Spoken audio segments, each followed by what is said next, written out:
নিজস্ব শিক্ষানীতি চায় রাজ্য। কেন্দ্রের শিক্ষানীতির কয়েকটি বিষয়ে আপত্তি রাজ্যের। বেশ কয়েকটি রাজ্য আপত্তি জানায় এই নীতিতে। রাজ্যের শিক্ষানীতি তৈরিতেই শিক্ষাবিদদের কমিটি। বিস্তারিত আরো জানাবে আমাদের সঙ্গে রয়েছেন আমাদের প্রতিনিধি সোমরাজ বন্দ্যোপাধ্যায়। সোমরাজ, কেন্দ্রীয় সরকার 2020 সালে জাতীয় শিক্ষানীতি তৈরি করে। জাতীয় শিক্ষানীতি নিয়ে বরাবরই গোড়া থেকে রাজ্য আপত্তি জানায়। মুখ্যমন্ত্রী মমতা বন্দ্যোপাধ্যায় সেই আপত্তির কথা বলেন কেন্দ্রকে।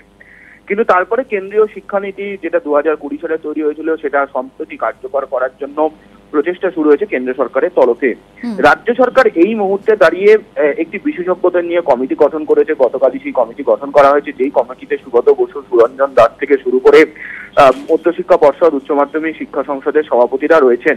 মূলত এই কমিটি বিভিন্ন বিষয় খতিয়ে দেখবে। প্রথমত কেন্দ্রের তরফে যে শিক্ষানীতি তৈরি হয়েছে সেই শিক্ষানীতির বিভিন্ন অংশগুলি পর্যালোচনা করবে। মহারাষ্ট্র এবং কেরলে যে পৃথক নীতি তৈরি হয়েছে সেই নীতি নিয়ে তারা পর্যালোচনা করবে।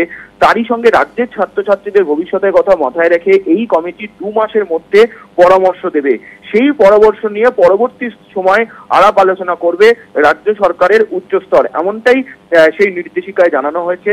ফলত এই যে কমিটি গঠন হয়েছে এবং রাজ্য সরকার যে বিশেষজ্ঞ কমিটি গঠন করেছে, এর ফলেই জল্পনা ছড়িয়েছে তাহলে কি রাজ্য সরকার পৃথক নীতি তৈরি করতে চাইছে। যদিও নির্দেশনামায় তা স্পষ্ট করে উল্লেখ করা নেই যে পৃথক নীতি তৈরি করা হতে পারে রাজ্যের তরফে।